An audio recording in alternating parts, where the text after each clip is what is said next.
Welcome to another electric cooker cooking series, and for this dish, we will be cooking ginisang hotdog.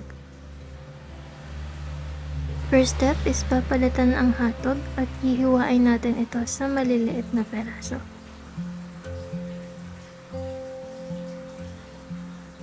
Next, ipapry natin ang hotdog for about 5 minutes.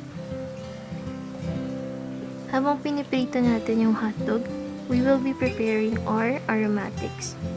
Una ko nang hiniwa dito yung tomatoes niya. Mas maraming tomatoes, mas masarap. Hihiwain natin ito sa maliliit na peraso para mas mabilis tong maluto.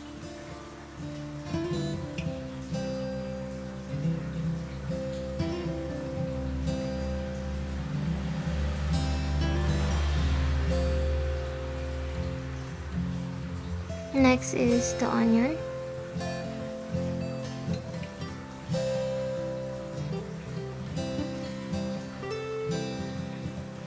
Susunod naman ay yung garlic.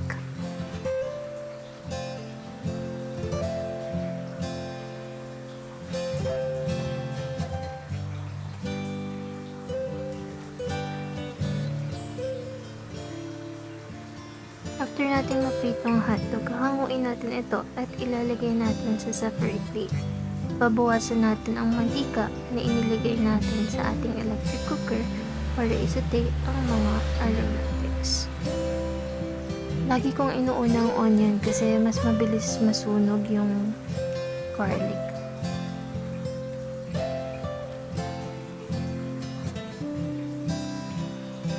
Kapag medyo luto na yung sibuyas, ilalagay na natin yung garlic natin. Hahalo-haluin natin yan ng ilang minuto until golden brown na yung bawang. Para mailagay na natin ang kamatis. Yan, hahalo-haluin ulit natin yan para di dumikit sa lutuan. At para na rin madurog kaagad yung kamatis.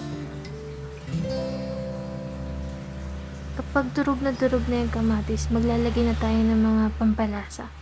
Tulad ng asin, 1/2 teaspoon yung nilagay kong asin at 1/4 teaspoon naman na asukal. Pero kung gusto nyo na mas malasa, pwede nyong dagdagan yung measurement na yan. Pwede rin kayong maglagay ng magic syrup, pero ako mas prepare ko na wala.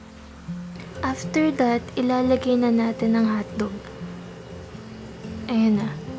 Sa halu-haluin lang natin ito para dumikit sa kanya yung lasa ng mga aromatics natin. Tsaka ng tomatoes.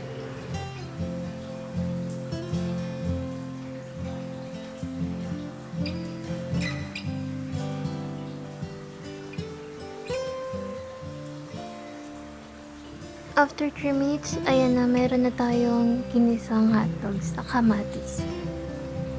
Tara! Kain tayo.